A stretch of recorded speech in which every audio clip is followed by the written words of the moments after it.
Okay, this is Hannah. Ay, gagawa ako ng English and Tagalog version. So, nakita niyo yung English version at Tagalog version nito pa hindi kasi nakaalay yung energy natin. And this message will be somehow resonate with you. Okay. Tingnan natin yung sitwasyon mo, be. So, anong mensahe ng mga guides mo sa'yo? It's really hard to speak English. Because my guide told me to speak English din. Kahit ay hirap, be. Okay. So, may mga nakikita kang mga parang nalilito ka sa mga signs sa mundo. I mean, siguro ayaw mong makuha yung pero nakukuha mo. Feel mo, pag nakikita mo yun, connected na connected ka sa isang bagay. Gusto mong isulat yun or isinusulat mo na yun. Pero natitrigger ka. Pero mo yun, eto nakita ko tulad dito parang sabi ko, trigger ba yun? Tapos nakita ko, pagpalag pala. Pero ayun, overall. So, yung overall energy ng sitwasyon mo ngayon is natitrigger ka sa mga bagay na nakikita mo. So, probably, i-take notes sa mga yon. Parang pinag-aaralan mo lahat. Okay, so kung hindi ito yung sitwasyon mo, parang hindi to para sa'yo or para sa malapit sa'yo.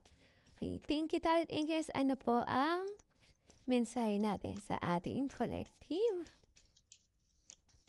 Guys, first time ko lang ulit mag-post nito kasi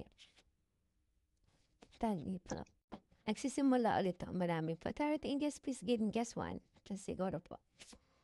Okay. So, ang sabi ng guides mo, overall, is mag-stand ka ng guard mo. Dahil maraming tao sa paligid mo na hindi maganda.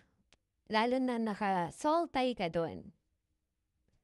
Pero, ang maganda sa'yo, naghahanap ka ng, alam mo yun, yung parang, ba't nangyayari itong mga to?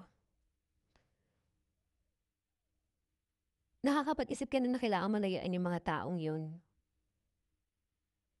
Masyado ka mapagbigay sa kanila eh. Siguro, dahil sa sobrang pagbigay mo, wala nang natitira sa'yo.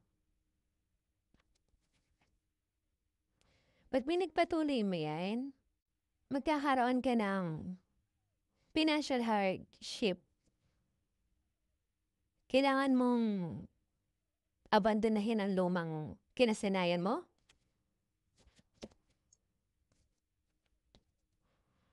At sinasabi dito na kailangan maka-strategy para makaalis dito. Kasi mukhang yung mga tao sa paligid mo, hindi ka rin papaalisin. Ibibigay nila lahat sa'yo ang burden nila. Sorry, hindi ko pinapakita. Aha.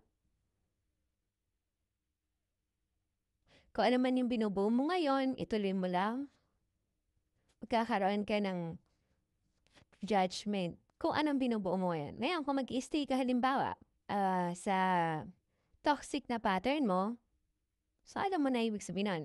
Pero kung inaayos mo yung buhay mo, be, alam mo ang kinakalabasan nun. Dahil may choice ka. Maging independent and success, maging emotionally matured, dahil yun naman yung fulfillment mo, at doon magpabatwa ikot ng buhay mo. Okay, connected ko na gusto mo, please hit like. Kahit hindi ka mag-subscribe dahil naniniwala ako na kung naka-align ng ating energy, makikita at makikita pa rin tayo. Bye!